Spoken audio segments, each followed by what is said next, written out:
very hopeful. And good afternoon to all who have joined us. And before we begin, I want to recognize the other members who are here. Congressman Mark Vesey of Texas and Congressman Mike Quigley of Illinois. And then I'm very grateful that we have Daphne Rand, the Assistant Secretary for Human Rights of the State Department.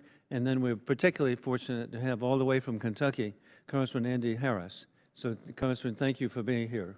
And today we're here to discuss the country in the middle of Europe, often overlooked in the context of war criminal Putin's war in Ukraine.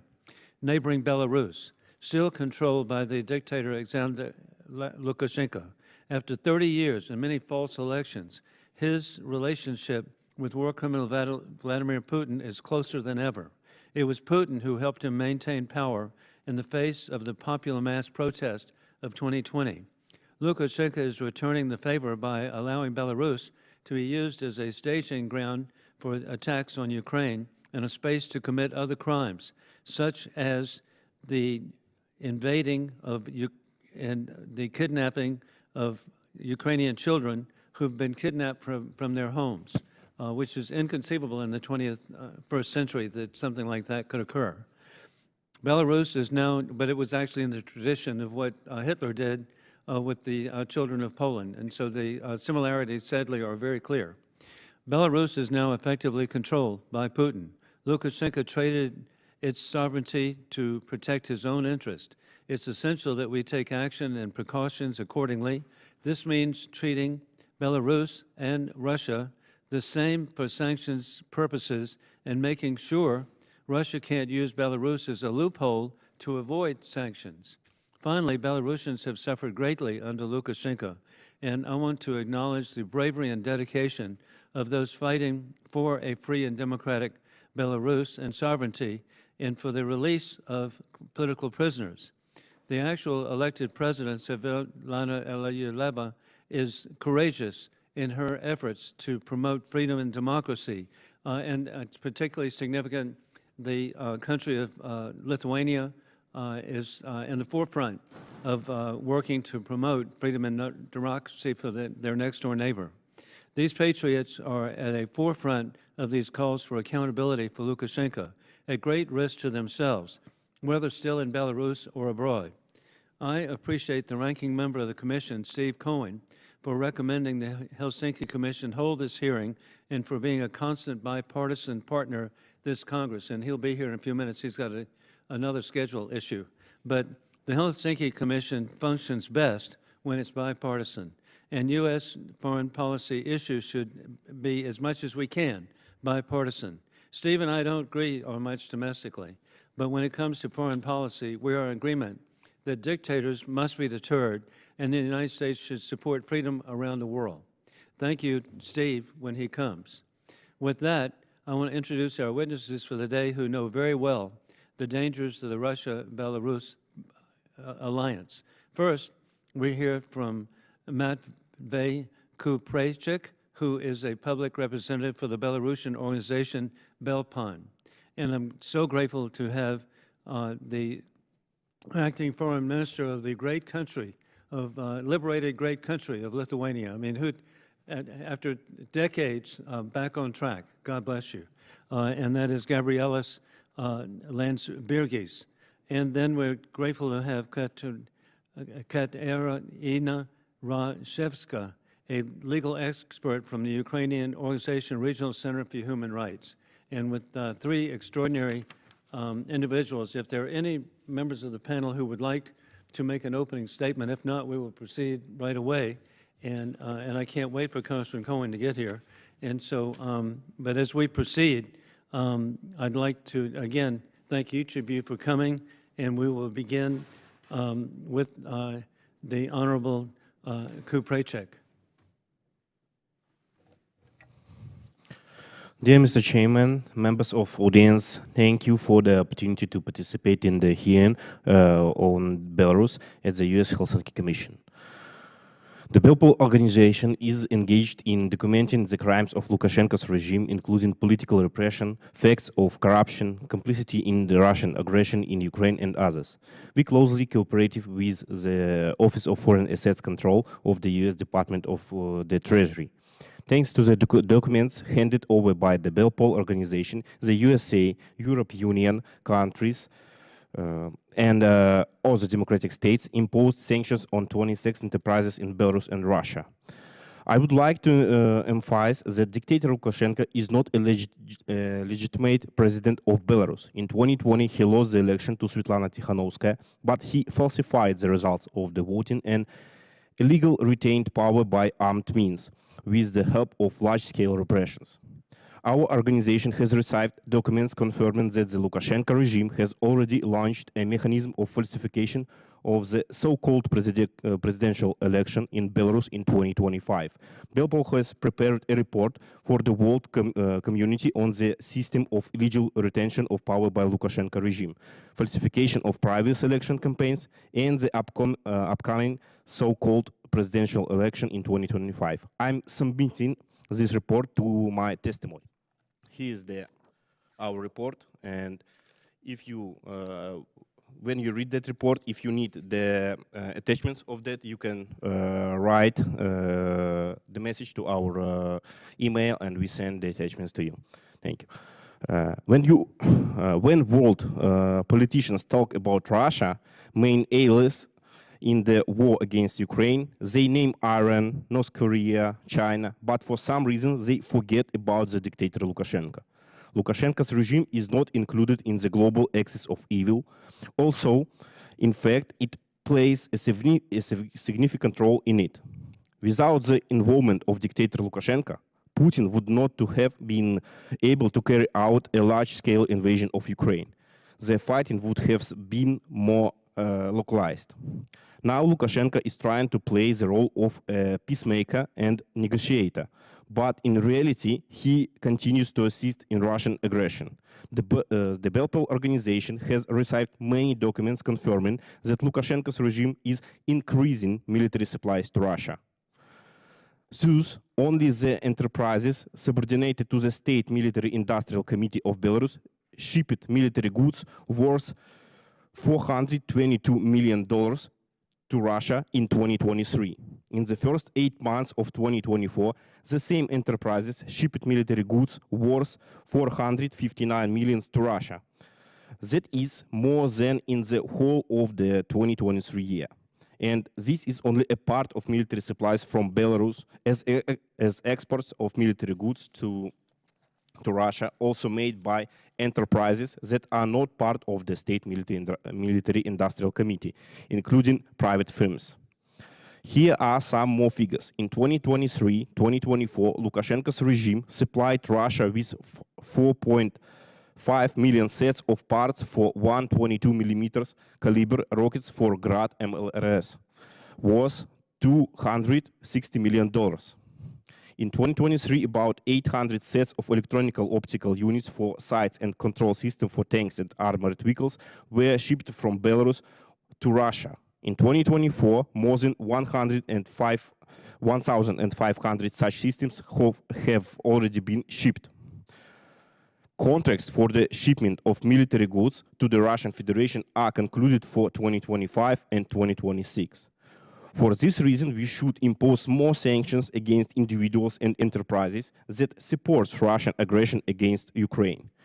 And one more important piece of information. On 6 December, tomorrow, in Minsk, Lukashenko should sign a treaty between Russia and Belarus on security guarantees within the framework of the Union State.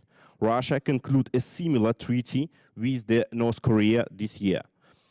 The organization BELPOL received the text of this treaty. This agreement will allow Russia to place new military bases and military contingents on the territory of Belarus. In addition, Belarusian citizens can be sent to the war with Ukraine only to protect the territorial integrity of Russia. For that reason, we need to know that we need do more sanctions, and we need to do faster that sanctions. Therefore, we cannot trust dictator Lukashenko. We should increase the sanctions pressure on him. According to the information received by the organization BELPOL, international economic sanctions at present particularly do not affect the standard of living of ordinary Belarusians. But sanctions have a negative impact on the military supplies. Sanctions are breaking up supply chains. Sanctions increase the production time of military products. Sanctions reduce the profitability of its production. Sanctions reduce the output of military goods for Russia. Sanctions make it impossible to purchase and pay for individual components. However, the Lukashenko regime takes measures to circumvent the sanctions. For example, information in customs documents is forged, so-called spacer firms are created right now. For example, the organization BELPOL found out that the Chinese spacer firm Shenzhen 5G High-Tech Innovation buys companies for tanks sized for Chinese manufacturers and supplies them to the Belarusian factory Peleng. The firm Shenzhen 5G High-Tech Innovation is created and managed by citizens of Belarus who previously worked at Belarusian military plants. That is, Chinese manufacturers formally do not export these military goods to Belarus, but actually do it so through the firm Shenzhen 5G High-Tech Innovation. Many people think that the Belarusian people have come to terms with the rule of Lukashenko's regime, as there are no protests in Belarus now. But it's not so. Now protests are impossible because of large-scale repression. In Belarus, people are imprisoned, even for verbal criticism of the regime. But Belarusians haven't given up.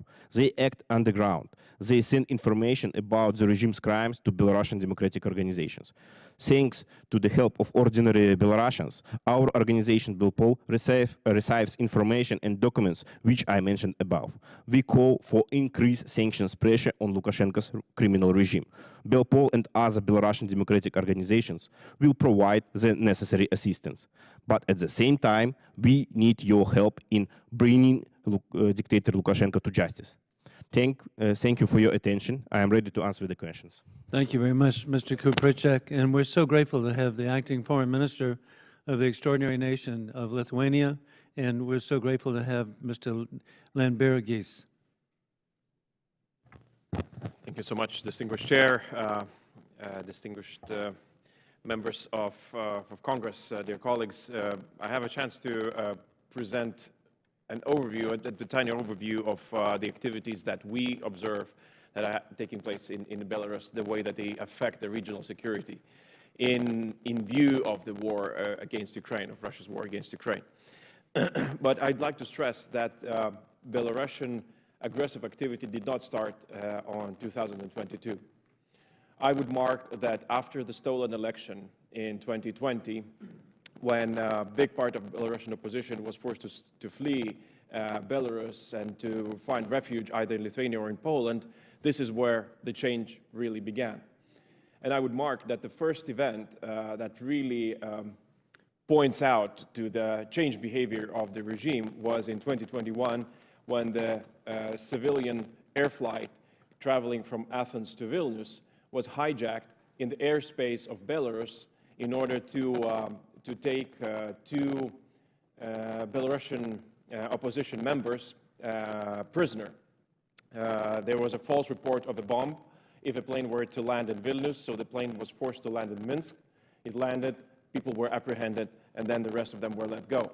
So we had a clear act of state terrorism employed against Belarusian people, against Lithuanian people. There were US citizens, there were, half of Europe was represented in that plane.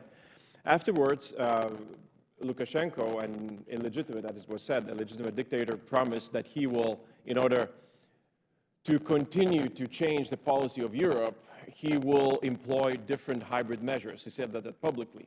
And out of those measures, he said that now, up until now, Belarus was able to stop the flows of migrants to European borders. But he said that he won't be able to do that any longer.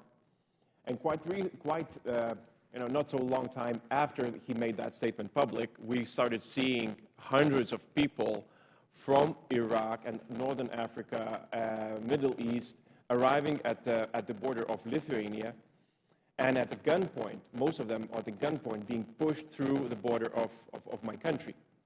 They were told false stories that the country that they are finding on there is actually, it could be Germany, it could be Sweden. They were not given maps, they were not given instructions, anything else. They were just forced through the border. At one point, there were more than 20,000 people in Belarus that were flown in from Kurdistan in Iraq into Belarus, selling them tickets and promise of European passage into Europe, and then pushed to the border of Europe. That was an operation organized with the help of Belarusian intelligence agencies, police, in order to bring those people from Middle East to European border. We called it a hybrid attack. We called it a weaponized migration. And therefore, we were forced to defend not just my country, but also the European border. Afterwards, most of the events were presented. We know how it went. Belarus facilitated the Russian attack against Ukraine, and as colleague just mentioned, definitely the attack could have been quite different if Belarus has not participated in that manner that it did. Later on, after the initial attack and when it was repelled and was mostly focused in eastern part of Ukraine, eastern and southern part of Ukraine, the activities did not cease. Belarus provides a space for Russian troops training. It accepted Russian nuclear weapons, and as far as we know, they're stationed in Belarus, actually changing the security situation of the whole region. What was mentioned, Belarus is #1 country helping Russia avoid sanctions. Therefore, it's imperative that we align the sanctions the ones that are imposed on Russia with the ones that are imposed on Belarus. So we cannot allow Belarus to be just one station before everything that is sanctioned being sent further down. What I'd like to stress, a couple of additional things, and Mr. Chair, you've mentioned the kidnapping of children. We have very specific information that children from the occupied areas in Ukraine have been sent to Belarusian hospitals, health centers for retraining. We gathered the information and we passed that to international justice system, so that, because the ones that have been targeted by the ICC in Russia, apart from Putin, are the ones who are dealing with kidnapping of children. And since Belarus is complicit in this crime, we believe that they should be joined in, not just in a political condemnation, but in actual criminal investigation as to their action. And lastly, I wanted to tell one short story. When there was Wagner activity, and Chair, you definitely remember when Wagner troops decided to march onto Moscow, and they were stopped. Later on, they were sent to Belarus. And part of them were training and stationed just by the border of my country. Actually, the closest camp where Wagner troops were stationed were just 5-7 kilometers away from my border. You know what's the saddest thing here? Is because on the other side on our side of the border, we have healthcare centers which were treating Ukrainian soldiers. And during the night or during the day, they would hear Wagner troops training on the other side of the border, because that's so close. They would hear the same people that they had to fight in Ukraine being brought to Lithuania while they were treated there. So my point is, distinguished Congressman, is that Lithuania is directly affected by the war in Ukraine and by Belarusian activities that happened before the war, during the war, and currently still do take place. And very, very last, Lukashenko, what he does, and that's not the first time. Next year, he will have what he will call the election, actually reappointment of himself. Usually, he uses this opportunity as to reestablish the relationship with whoever he can. I'm sure that he will reach out. He will reach out to European countries. He will reach out maybe even to U.S., wherever, via back channels. We cannot allow him to be legitimized in that manner. We have to tell them that we will withstand him. Democracies will withstand an authoritarian. We will continue with sanctions. We will continue with pressure. Thank you so much. Thank you so much, Foreign Minister Landsbergis. Yes, and you're very clear in your statements and so helpful. And we're so fortunate to have, indeed, Kateryna Rashevska, and we appreciate you being an expert from the Regional Center for Human Rights. Chairman Wilson, distinguished members of the Helsinki Commission, thank you for the opportunity to testify today. Many who support Ukraine understand that Russia has taken more than 19,000 Ukrainian children. But there is less public awareness of the role of Belarus in this displacement, indoctrination, and militarization of Ukrainian children too. The Lukashenko regime is teaching Ukrainian children to aspire to die for the country that is committing atrocities against them. This is part and parcel of the global Russian state policy of eradicating Ukrainian national identity through the war of aggression. Unfortunately, the role of the Belarusian regime in aiding and abetting this policy has not received an adequate attention. My testimony draws on a year of research and advocacy work of the Regional Center for Human Rights, Freedom House, and Human Rights Center Zmina in partnership with independent Belarusian organizations. We identified 2,219 Ukrainian children between the ages of 5 and 17 who were taken and then re-educated in 18 institutions in Belarus. Most of these children are orphans, children deprived of parental care, children with disabilities, and those living in difficult conditions. We know that some parents were coerced into giving the so-called consent to get these children to Belarus because they were threatened to be deprived of parental care rights or their property. Other parents who just survived all these atrocities and ongoing war believed that this transfer to Belarus is the only way to save their child's life. None of the parents gave their consent to what occurred inside the re-education camps. The curriculum in these institutions just has a strong ideological component featuring Russian and post-Soviet propaganda narratives. Ukrainian children are forbidden to express their national identity, also to speak Ukrainian language. Their Ukrainian citizenship is just not recognized. Perhaps the most horrific things these children experienced in Belarus was militarization. Ukrainian children were trained by Belarusian officers who were involved in violent crackdowns on protesters in August 2020. The children also participated in hand-to-hand combat trainings with representatives of the Belarusian special forces. We now see that some Ukrainian children aspire to enter Russian military schools and to defend their new motherland, Russia. In 2021, Alexander Lukashenko personally laid the foundation for this scheme as a part of a coordinated policy with the Russian Federation through the Union State. The Union State is a supranational agreement between two countries that actually serves like major sanction loopholes to avoid all pressure, all restrictions, especially on the issue of Ukraine's children. In 2022 and 2023, the Union States allocated over $300 for the displacement of Ukrainian children in Belarus, which resulted in more than 20 re-education campaigns.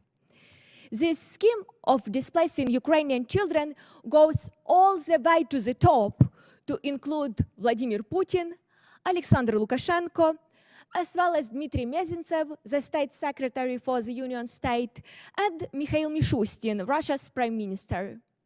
It also includes directors of educational institutions and also these camps, as well as representatives of Russian and Belarusian Gongos and local administrations. Political indoctrination and militarized re-education of Ukrainian children in Russia and in Belarus are systematic and widespread, bearing the elements of a separate crime against humanity under the Rome Statute, discriminatory persecution. This conclusion highlights the gravity of the crimes and underscores the need for a decisive reaction from the United States and from the international community. We need more individual and harmonized sectoral sanctions. In this context, we welcome recent restrictions against 5 new persons involved in the deportation of Ukrainian children. We need also the issuance of new arrest warrants against perpetrators from Belarus who were involved in the process to organize all these re-education campaigns in the territory of Belarus. We also need that the number of children who may be eligible for the reparation under any future compensation mechanism was expanded. We look to the United States as the members of the International Coalition for the Return of Ukrainian Children to assist our country, Ukraine, to establish a unified legal mechanism for repatriation of Ukrainian children, because unfortunately, approximately 90% of all deported children remain under Russian control. We also need to elaborate on the basis of previous experience of other countries, the national system of rehabilitation and reintegration, because these children are really very traumatized. We will fight to return Ukrainian children back to their homes because it is not only their right, but a passport to a better future for these children and for Ukraine. Distinguished members, also Ranking Member Cohen, I am persuaded that if we are to achieve true peace in Ukraine, we must begin with our children. Having a country that is truly fit for children doesn't simply imply the absence of war. It means having a safe country where every child can grow to adulthood in peace, dignity, and safety without constant threat from neighboring states. Thank you. Thank you very much, Ms. Rashevska. And we're now going to begin with 5 minutes by each person who's here on the commission. And we've been joined by the Most High Honorable Vice Commissioner, Steve Cohen from Tennessee. I'm very grateful. In fact, after my 5 minutes, I'm going to turn it over to him. I have Steve has arranged that I have a meeting with Elon Musk. And so I, loan him some money. no, so hey, but again, thank you, Ms. Rashevska. It's just horrifying to think of, and my 5 minutes begins now. And so, but truly, it was impressive. I was there in Kyiv and met where persons had rescued some children who had been kidnapped. And who would imagine here in the 21st century, as I mentioned, that you would have kidnapping of children for Russification or whatever they want to call it, in the exact tradition of Adolf Hitler of kidnapping children in Poland to Germanize, Nazify. And so to have this reliving is just, to me, in the 21st century shouldn't be. And that's why it's so encouraging to have you here today. And Foreign Minister Landsbergis, I am so happy that you're here. And indeed, something so important that you mentioned, and that is that Lukashenko has announced that he has several dozen Russian nuclear weapons in Belarus. How does that change the dynamics? What should we do? Well, thanks so much. I mean, probably we have to, at this stage, we have to understand that Belarus is an extension of Russia's military arm. Mm-hmm. So when we're thinking about the need to defend NATO's eastern flank from Russia, we have to understand that Russia is way closer than we've imagined. Yes. Because it actually operates freely in the whole territory of Belarus. With its arms, when it comes to Ukraine, we've seen with very fast troop movement. When we seen Wagner was back from almost, a couple of hundred kilometers from Moscow. They were on Lithuanian border in 8 hours. That's how fast you can move within Russia and Belarus. So the request from us is take into account that Belarus is a major security issue for the region. And when you talk about the needs of our region, it needs to be reinforced. It needs to be reinforced with more NATO troops, with more equipment, because we are in a dangerous region. And indeed, Foreign Minister, as you indicate, the Russian military in Belarus, that it's really an extension so far. But hey, it also fits into something else. Mr. Putin claims that Ukraine doesn't exist.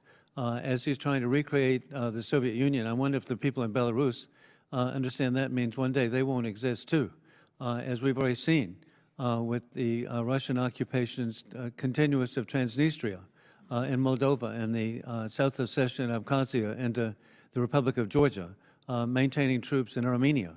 The people of Belarus should understand that if one former republic doesn't exist, all ultimately would be the goal not to exist. With that in mind, again, the kidnapping and Russification of the children is so horrific. And so any further comments you'd like to make, Ms. Rashevska?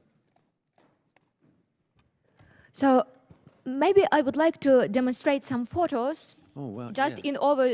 in order to support what I will tell. So this is the militarization of Ukrainian children made by the Russian Federation with assistance of Belarusian agents. Wow. So Ukrainian kids are just turned into the enemies of their proper nations. In order to fulfill this aim, the Russian Federation, together with Belarus, built the whole system just under our noses to raise children as soldiers. They do it through formal and informal education. That is why, for us, it's really important to recognize this indoctrination and militarization of education as a separate crime against humanity, and of course, to punish all guilty persons. Because, this is not only the threat to Ukraine, but to global peace and security, because this is a clear sign that Russia, as well as Belarus, they are not planning to stop this war. They are preparing a new war of aggression. Thank you so much. And indeed, it is the ultimate crime against humanity to kidnap children and deny them their heritage. Mr. Kupreichyk, indeed, the Foreign Minister has mentioned about the Russian military presence in Belarus. What is the extent of the presence there? So I just want to add some information about nuclear weapon in Belarus.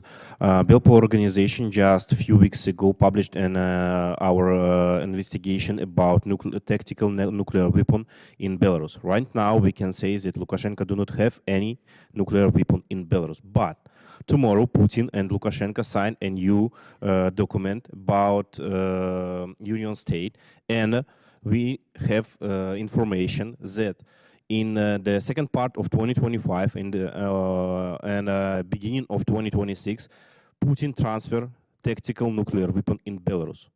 And in a few days, we will publish information about that military base, and Putin prepare Belarus to take a nuclear weapon. That's the first. The second, that document, which Lukashenko and Putin will sign tomorrow, gives Putin opportunity to transfer military bases from Russia to Belarus territory. And in the same time, that document gives Putin opportunity to send Belarusian troops to the Ukraine. Right now, in the same time, we have information that in Belarus right now, Wagner troops, we have just only near 300 of Wagner troops, and that troops are trained Belarusian militaries, and that's all. So, Thank you so much. And indeed, it's prescient on the part of Congressman Cohen. He's the person who wanted to have this hearing, and he's ahead of the curve. That this is the day before, just absurd agreements are reached, or actually, however you want to call it, enforced. And so I want to, again, thank Congressman Cohen for his leadership. I want to thank all three of you for being here, and I regret I have to run, but boy, are we in good hands with Congressman Steve Cohen. Thank you. Thank you, Mr. Chair, and like a politician, you are running. We do that. I thank you all for being here. I've visited Belarus on a couple of occasions and met with Lukashenko, and he's a man who likes power, and he's not going to give it up. He has no regard for the law. He has regard for his own power and his own, really an empire which he wants to have. But he knows he's weak, and he knew he was to be the vassal of Putin. He had no choice but to give in to Putin, because Putin would have taken over Belarus. So he made his deal with the devil. It's disturbing that he's taken these children. Ms. Rashevska has the children in Belarus. They were kidnapped by the Russians and then transferred to Belarus. Is that correct? So these children, they were displaced. Unfortunately, we are not able to prove that all children were just kidnapped, but we have at least 3 groups of children orphans and children deprived of parental care. This is approximately 150 kids who were really kidnapped, who were really abducted, because Ukraine, as a state who is responsible for these children, who is parents patria, has not given its consent to this transfer. In other cases, it was really difficult to confirm or deny the not coerced nature of this consent, because unfortunately, mostly these kids and their parents, they still be in occupied territories, and that is why to contact these people and to ask them whether these children were returned or they were not returned, this is just to pose these people under the risk to be persecuted by the Russian Federation. But we are really persuaded that the Belarusian regime is guilty just because these children were re-educated, just because these children were indoctrinated. And several days ago, the new group of children orphans from the occupied Donetsk region, this is 38 orphans and children deprived of parental care, they were sent to Belarus, but the logistics of this transfer was totally new and unique. Firstly, these children were sent to Moscow, then these children were sent to Minsk, then to Vitebsk, and that is why we are not sure that all children would be returned, especially because of their status. These children are orphans, no one is looking for them, and unfortunately Belarus as well as Russia, they don't allow access of any independent monitoring mission to the process of this transfer. So it is really difficult to just give a short answer to your question, but this is a challenge for Ukraine just to identify the logistics of this transfer and also the children who were allegedly kidnapped. But they would have come from eastern Ukraine, is that not correct? Yes. And Moscow and Minsk, and then are they being trained to be in military, to be in soldiers, or just being in the military to be taught to take orders and adapt to being Belarusian? This is a difference between Russia and Belarus, because while the Russian Federation is trying to make from these children loyal Russian patriots and future soldiers, Belarus is only assisting the Russian Federation to achieve this goal. That is why we didn't document cases where, for example, these children were subjected to have Belarusian passports or Belarusian documents, or these children were transferred to Belarusian families for adoption, like it was with Ukrainian children deported to Russia. And that is why we should qualify as a crime to Belarusian representatives, because they are not involved in the crime of deportation, but they're involved in the crime against humanity. So their role is a little bit different than the role of Russians, but it still be an international crime. To the best of your knowledge, have any of these Ukrainian children been sent into the battlefield on behalf of Russia?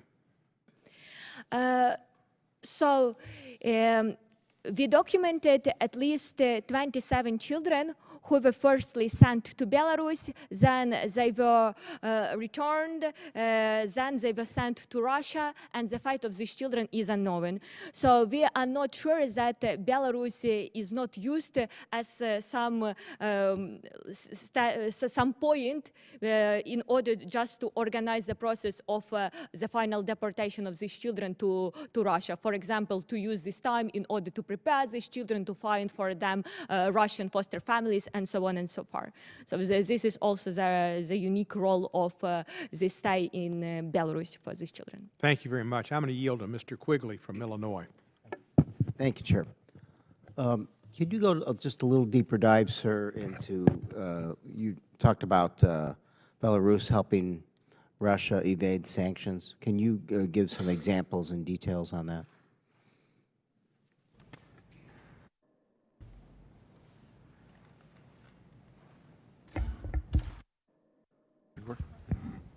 Sure. Oh, okay, it's working. I can give you an example. For at least a couple of years, there was a huge disparity between the sanctions that were imposed on Russia and Belarus. That means that there were goods that you could not export to Russia, but you still could export to Belarus. And Lithuania has been actively advocating so that these sanctions would be aligned. And one of the reasons why we've advocated, because most of the goods that would go to Belarus go through Lithuania because of our logistical location.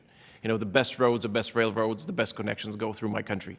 That's the, you know, the thing that we got from the Soviet Union. So that we could monitor the goods that cross the border into Belarus, and in certain goods we could monitor that they appear further down. So I will leave a report of dual-use goods, of the goods that we would find later that were transferred to Belarus, but we would find them in Russia-produced military equipment that is found in the field in Ukraine. But one anecdote is that for a very long time, there was an ability to export luxury cars to Belarus, but not to Russia. And most of the modern luxury cars, they do have a GPS installed. So that means that whenever the car is turned on for the first time, it sends a location where it's turned on. So you would have luxury cars that are being exported to Belarus, to Minsk, but then for the first time they are turned on, not in Minsk, but in Moscow. So, I can just give some examples how Belarus helps Russia to evade the sanctions. Our organization are specialized on that question, and right now we know that Lukashenko's regime helps Russia to fight against Ukraine totally. More than 84% of export of the Ministry of Industrial of the Republic of Belarus goes to the Russia.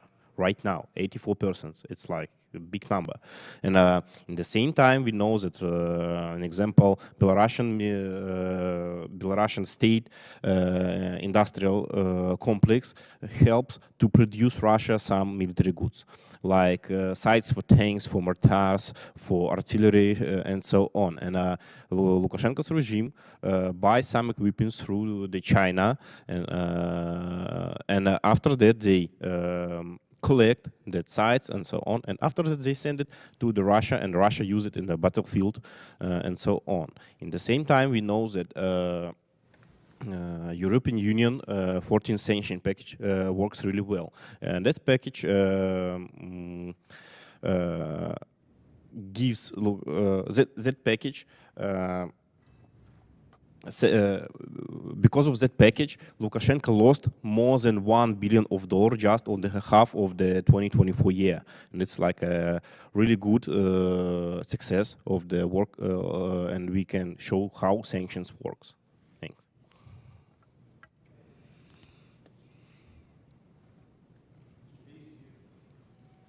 Yeah, thank you, Mr. Chairman. I wanted to talk with you about Wagner, because we haven't heard that much about them in the news lately. Not since the, I'm not going to call it the untimely death, but the death of their leader. How would you characterize the activities of Russia's Wagner group in Belarus today? And do you think that they currently pose any sorts of threats, particularly with everything that's happening in Ukraine right now? Either, yeah. Go ahead. Okay, thanks. Yeah, so our organization just collect the data that right now in Belarus we just have not more than 300 troops of Wagner, and that troops are training Belarusian military forces because they have a lot of experience by the Ukrainian by the participating in the Ukrainian war. So, If I may. So after the unsuccessful coup of Wagner, most of the private mercenary, whatever armies, they were incorporated into the general army structure of Russia. Because I believe that there was a fear that, you know, that this could be repeated. You know, the actions of Wagner could be repeated. Certain activity of Wagner, again, under different names, but the same leadership has retained some activity in Central African states. This is where we monitor them still actively operating. The same people, but when it comes to Ukraine, or Belarus, the picture has changed dramatically.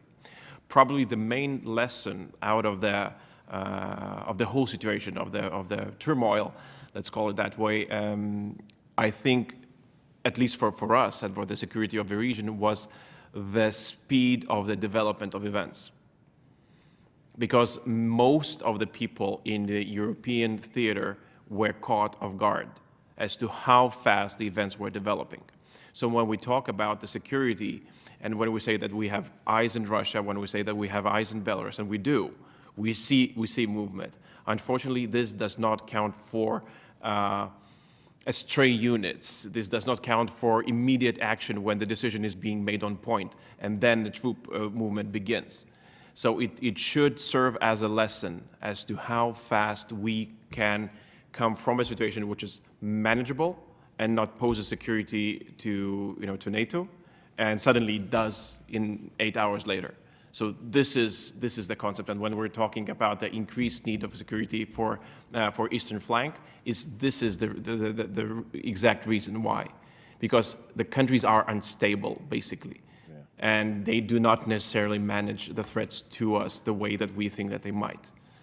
How significant do you think it is? I know that one of the Belarus officials announced just in the last few days here that there are going to be some training exercises with Russians in Belarus. How significant have you heard that training exercise is? Is it more posturing, or is it something that that we think could turn into something to where these troops could actually get involved in Ukraine? Look, I probably could tell you that the war against Ukraine, it started as a training. With 200,000 troops, gathered by, northern and eastern part of Ukraine, and it was posed as a training. That is a yearly training. So we had our share of these trainings. They called, Zapad, Western training exercises. I'm not sure actually how much Russia now could devote troops for training exercises because of its military activity, around Ukraine and in Ukraine. Therefore, I would not expect them to be significant. But on the other hand, we have to take these things seriously, because it's a very easy cover-up. Additionally, what I would like to mention is that there is a new actor in Belarus, which cannot go overseen, is China. And actually, Lukashenko has been actively inviting Chinese companies, political activity, even military activity, come on a couple of months back in Belarus. So there is a chance that we are seeing not just an extension of what we talked of Russian military area into Belarus, but of Chinese, economic and political, and even possibly military in the future, interest into European continent via Belarus. Yeah. Let me ask you this in the last few seconds. What can break Lukashenko away from Russia? Is there anything that can sever that relationship? Well, sir, I can tell you that there is definitely one thing that can break Lukashenko. That's Ukraine's victory in the war. Thank you. Recognize our State Department representative, Ms. Rand. Thank you very much, and thanks to all three of you for your really moving testimonies. Mr. Foreign Minister, nice to see you again. I have two quick questions. both of you mentioned more sanctions, and we talked a little bit about sanctions invasion, but on the individual sanctions, like the global Magnitsky sanctions, to get at the individuals who are either involved in the human rights abuses or involved in some of the military activities, can you, all three of you, assess, we've talked a little bit about the delegitimization policies, right, to move these folks outside and to shun them. Is that working, the sort of individually named sanctions, either for human rights abuses or other activities? How are those working? Is it more sanctions we need, or just better strategy around the sanctions? That's the first question. So I will start with providing you with one good example how sanctions can work. Of course, when we are talking about Putin, Lukashenko, Lvova, Belova, and others, so top officials, sanctions are not so efficient because these people just can't stop the deportation and re-education of children because this is the state policy. But when we are talking about medium representatives, like, for example, mayors of some cities in Belarus, who are also involved in the process of organizing this military patriotic re-education of Ukrainian children in Belarus, so it works. In 2023, Regional Center for Human Rights prepared a sanction proposal for the mayor of Novopolotsk. This is the city in Belarus. In this city, there were several groups of Ukrainian children who were not just subjected to some rehabilitation in hospitals, but they were in Belarusian schools. Some of them were sent temporarily to Belarusian families. Also, the mayor of Novopolotsk organized for representatives of foreign countries, also inviting representatives of the European Union to visit Novopolotsk in order to legitimize this policy of re-education. So we proposed him, the European Union included him into its sanction list, and in 2024 we didn't document Ukrainian children in Novopolotsk. So it works. Also, it works when these sanctions are only the so-called yellow card for these people, and other institutions started preparing something against them. For example, we firstly submitted Svetlana Mayboroda. This is a representative from Mariupol who was involved in the deportation of Ukrainian children. She was included to many sanctions lists, not only in the European Union, but also in the United Kingdom, in Canada. And then the procedure started, criminal procedure started against her. And now this woman is also not working in the field of sending Ukrainian children, especially orphans and children deprived of parental care, to Russia or to Belarus. So it is efficient, but what we need, of course, we need more sanctions, not only against individuals, but also against organizations, not like business organizations, but also, for example, military patriotic movements, UNARMIA, it is already sanctioned in the United States, but we have also other organizations like Center Warrior, established thanks for Putin and his money.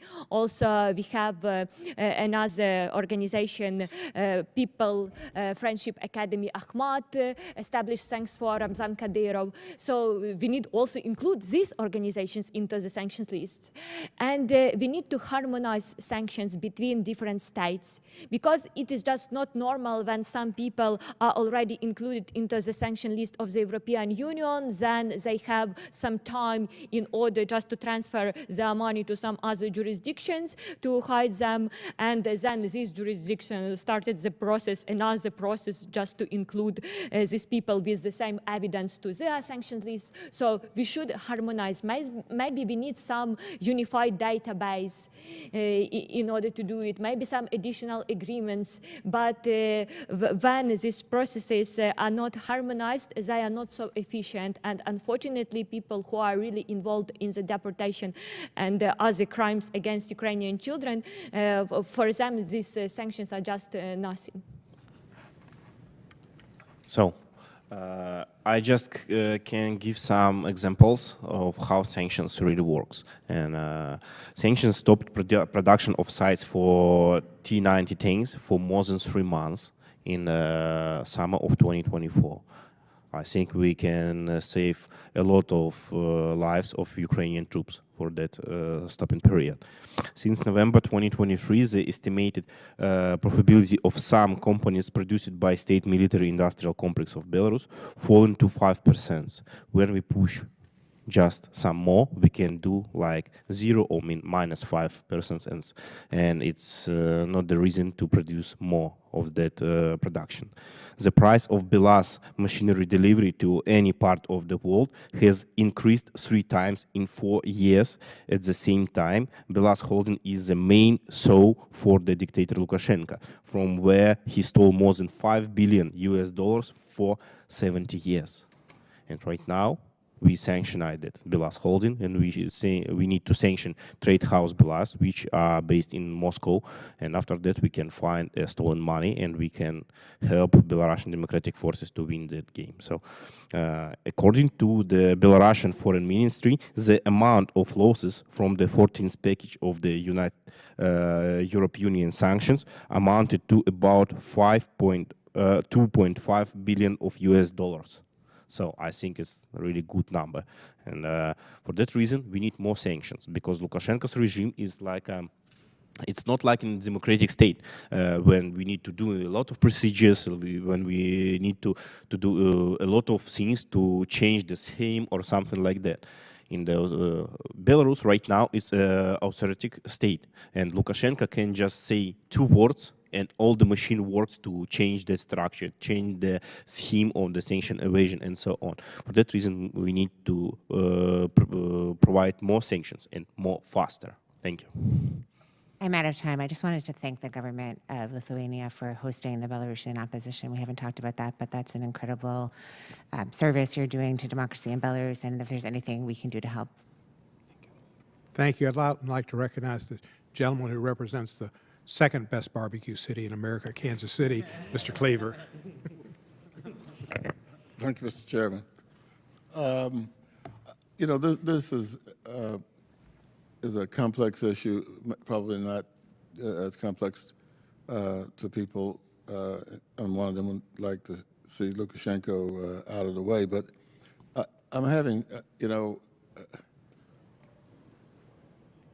I mean, you know, Belarus, most of the people in Belarus speak Russian, is that? Yes? There is a process of de-Belarusian, you can call it that, forced Russian language teaching that basically forces people to abandon their mother tongue. Which means they would not be able to join, well, there's probably a number of reasons that they can't join NATO. But has there been a spirit of, even if it was underground, to connect with and become a member of NATO? If I may,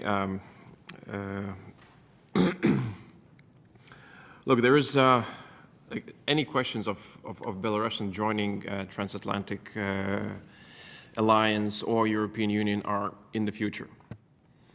Today, we can acknowledge a difference in spirit. There are very few countries with the captured people, and it's a captured people country, where you would see 600,000 people walking out in the street because the election was stolen and asking for dignity and democracy being restored. That very rarely happens. You would see a protest of, tens of thousands, maybe 100,000 is enormous. Belarusians went en masse, 600,000 people, and that has to be acknowledged. The way that I addressed my parliament, usually when they would ask, how can we, build up pressure on Lukashenko and other things, I said we have to keep the spirit of freedom alive because it's there. It's repressed. It's horribly, horribly, horribly repressed. There are 1,500, 1,900 political prisoners currently in prisons. So that's, that sends a message as how free are you to go out now? But those 600,000 people are still there. And they still believe in democracy. They still believe in their dignity that has been stolen.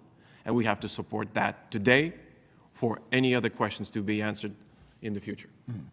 Thank you. I'm also very concerned. I mean, in the old Soviet Union, I'm assuming that it was just simply a part of Russia, territory. And so now, if Russian, well, I guess it was Belarusian land that Russia used, I guess, prior to the attack into the Ukraine.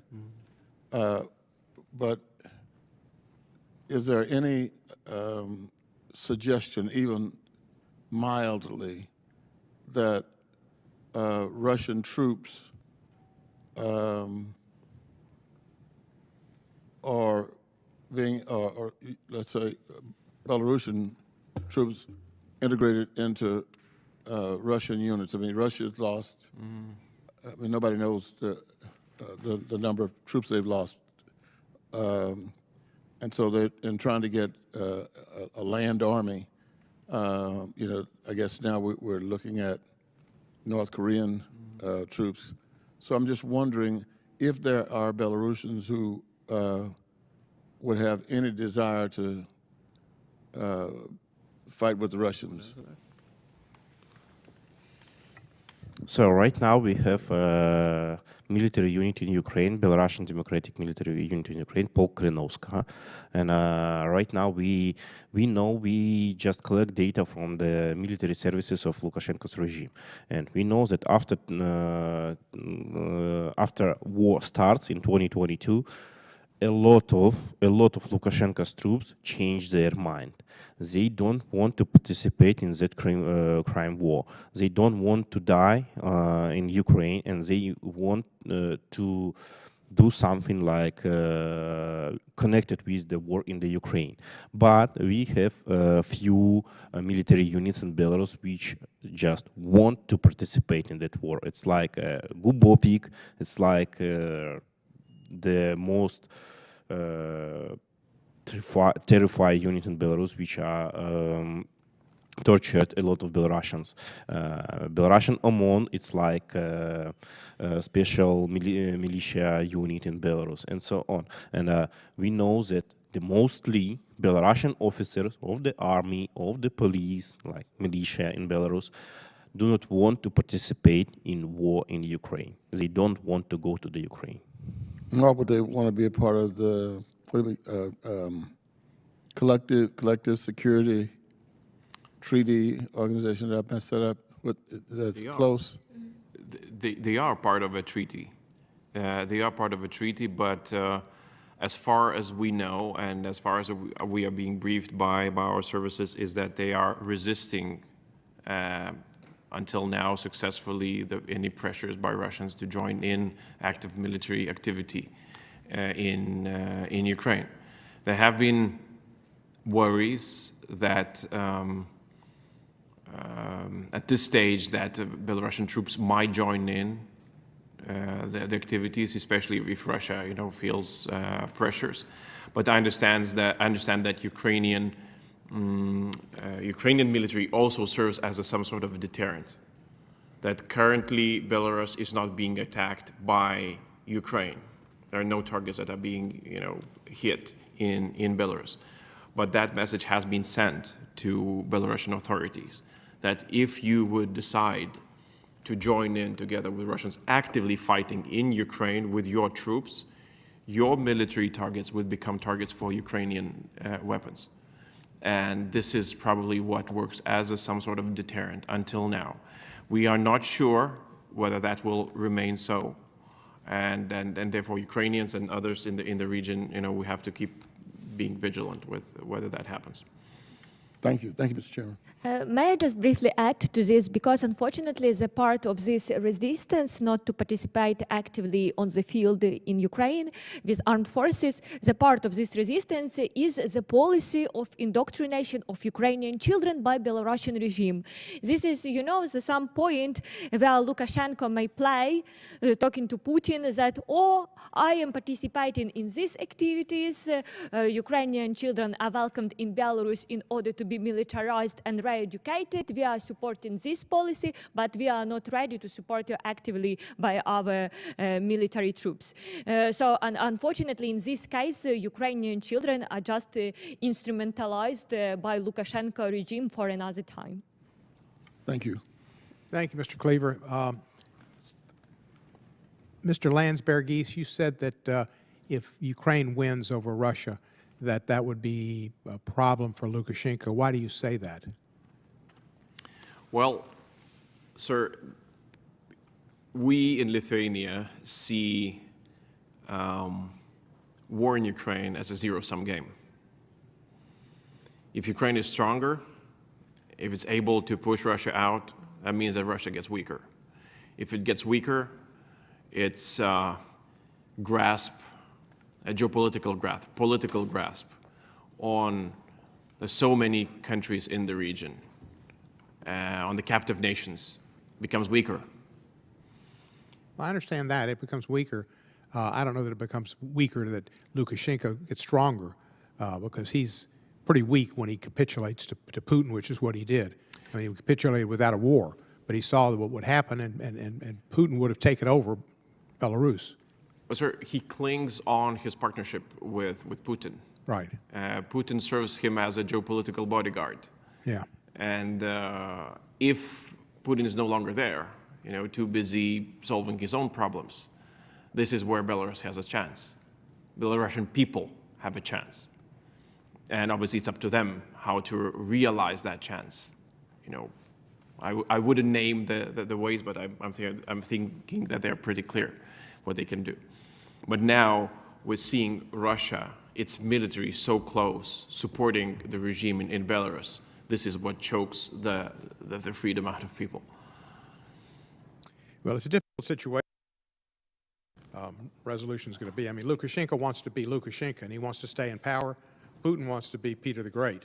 And that's a whole bigger picture with his ego and life after death and immortality. I don't think Lukashenko thinks of mortality. Lukashenko thinks about today and his grasp on power and wants to keep it. There's a different perspectives, I guess.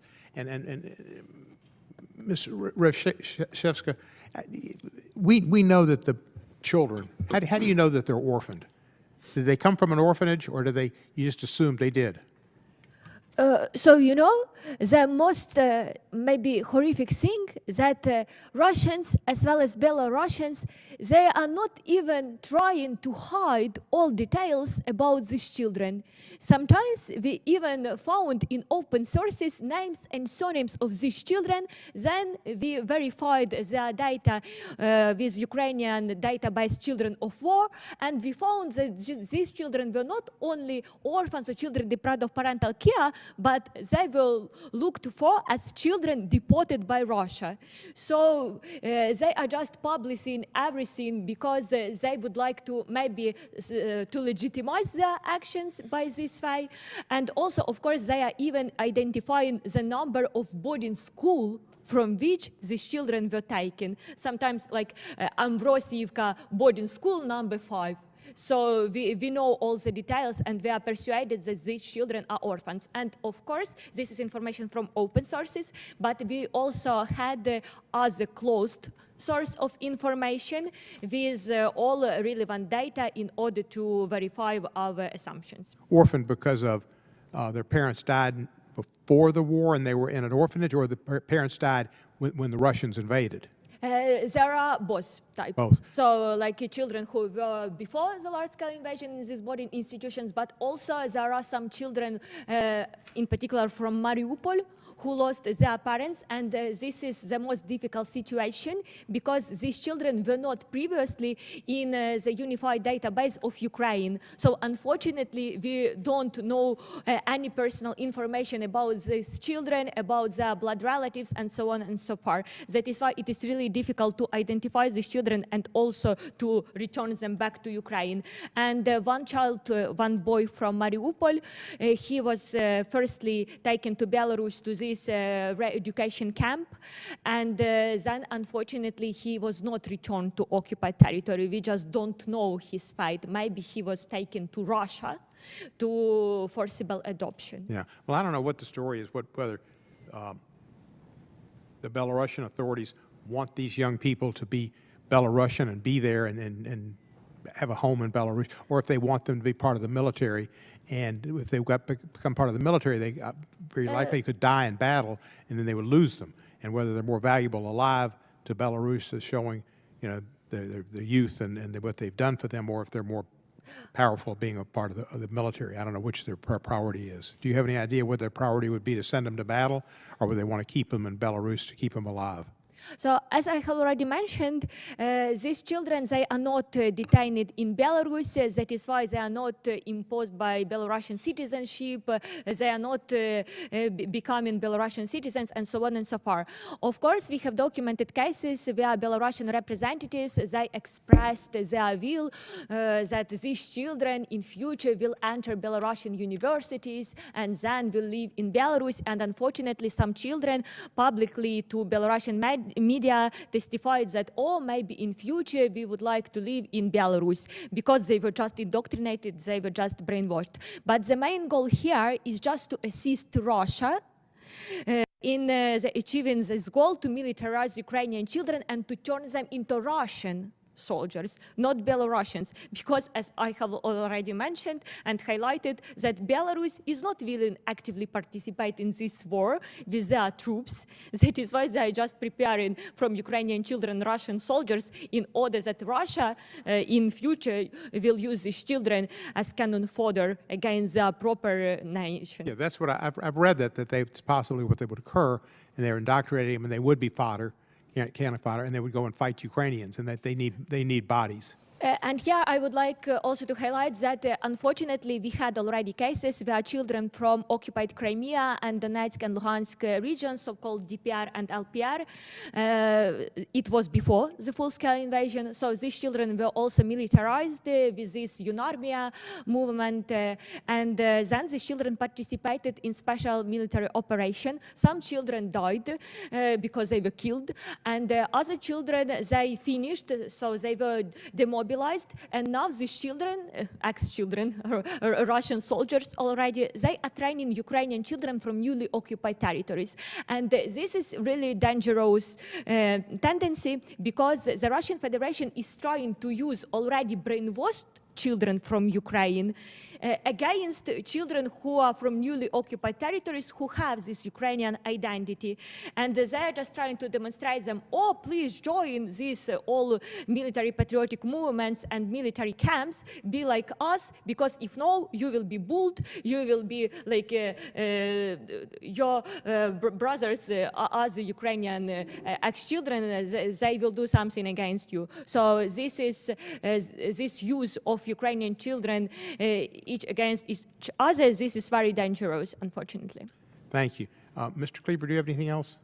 If not, did any of the three of you all want something else to offer to us? Final closing statement. No, thanks a lot. Thank you.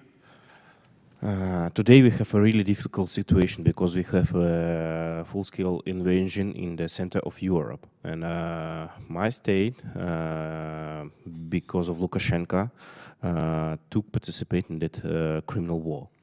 Right now, Belarus people can't to protest on the streets. Belarus people can't to write anything in the social media because in few days the policemen comes to the people.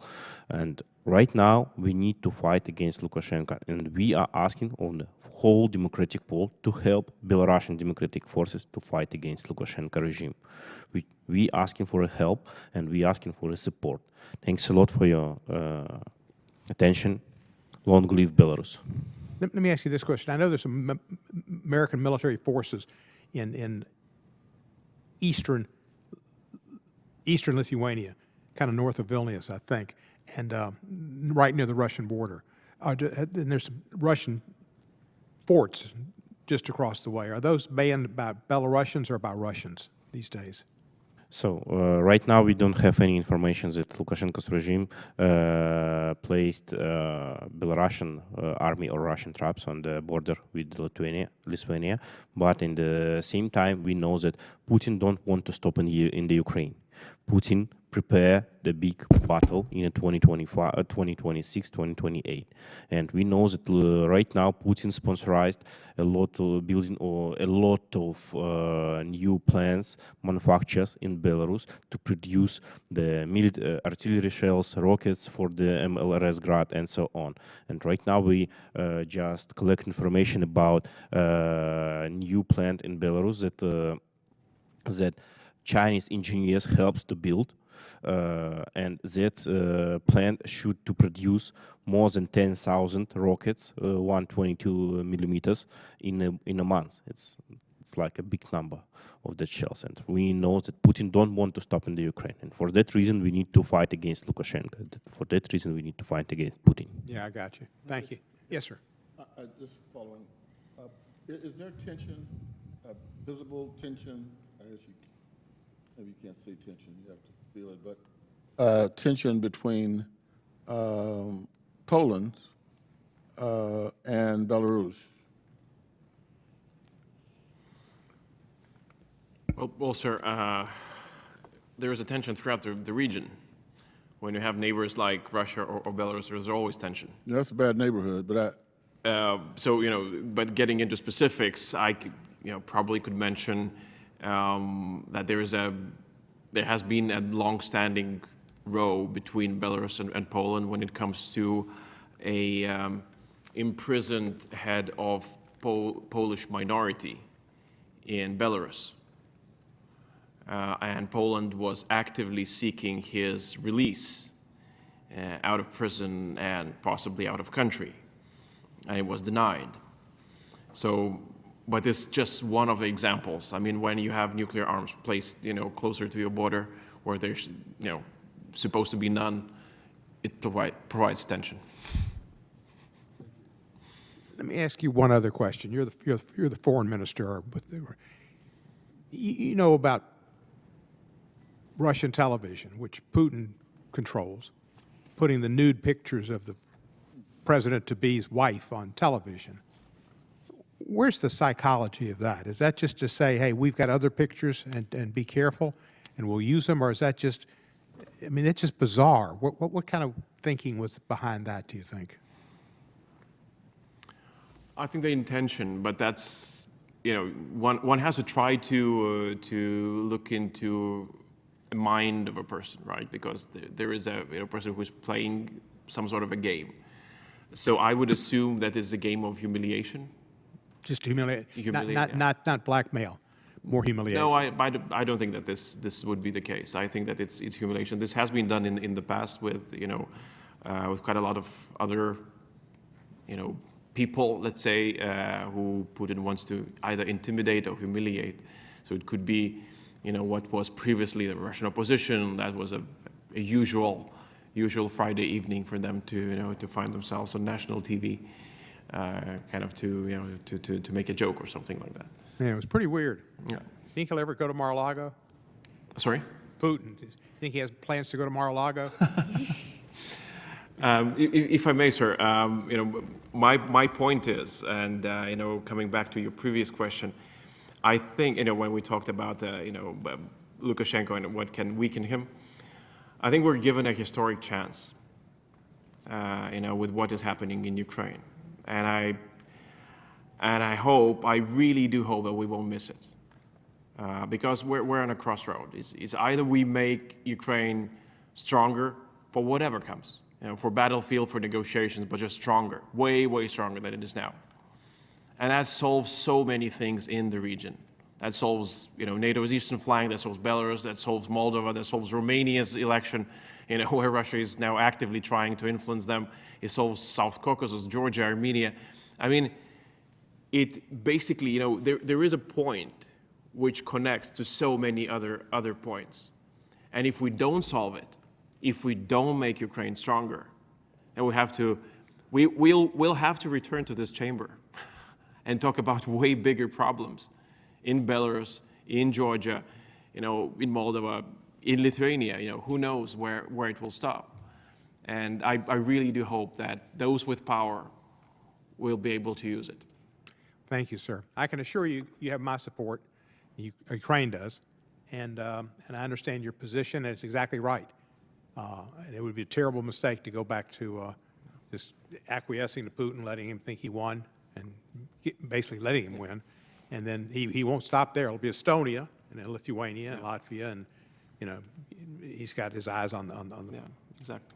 Balkan countries as well, and there's no stopping him. And bad situation.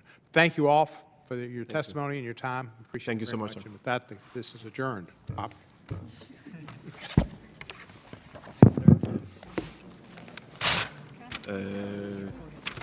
Yes. Okay.